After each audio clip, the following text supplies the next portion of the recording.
বন্ধুরা ডিম ভাজা হচ্ছে, ডিমটা ভাজা হয়ে গেছে, আলুটা সিদ্ধ করে নিয়েছি, এবার ডিমটাকে নামিয়ে দিচ্ছি। এরকম তেল দিয়ে দিলাম, আমার তেলটা গরম হয়ে গেছে, আমি দুটো গোটা জিরে দিয়ে দিচ্ছি, তেজপাতা দিয়ে দিচ্ছি। আমার এটা ভাজা হয়ে গেছে, আমি এবার পেঁয়াজ কুচি দিয়ে দিচ্ছি। পেঁয়াজটাকে এবার আমি ভেজে নেব।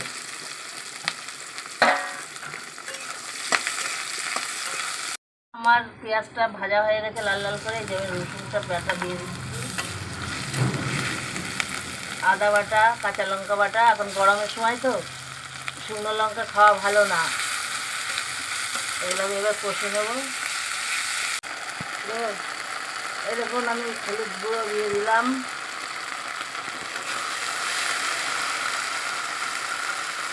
টমেটো কুচি দিয়ে দিচ্ছি, একটু কালার হওয়ার জন্য একটু লঙ্কার গুঁড়ো দিয়ে দিচ্ছি,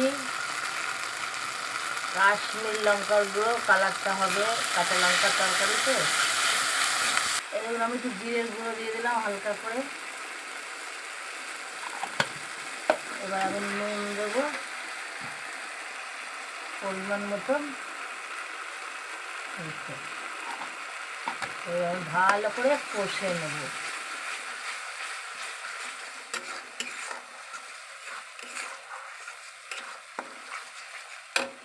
দেখুন আমি কুমড়ো দিয়ে, আলু দিয়ে আর বড়ি দিয়ে আমি এই তরকারিটা করেছি। দেখুন বন্ধুরা, সেই বড়ির, এই দেখুন বড়ি দেখাইনি রান্নাটা, আমার ক্যামেরাম্যান ছিল, নিয়েই আসলো।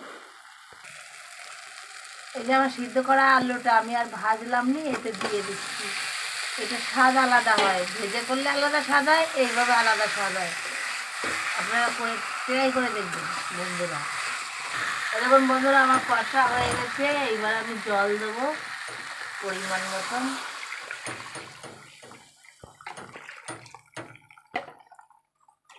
দেখুন কত সুন্দর কালার হবে, খেতেও টেস্টিফুল।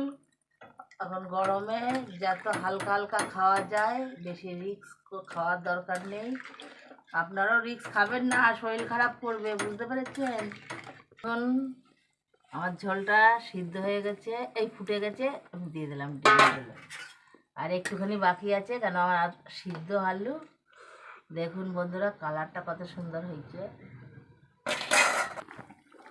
এই দেখুন বন্ধুরা আমি একটু গরম মশলা দিয়ে দিচ্ছি, আমার তরকারিটা হয়ে গেছে, এইবার আমি নামিয়ে নেব।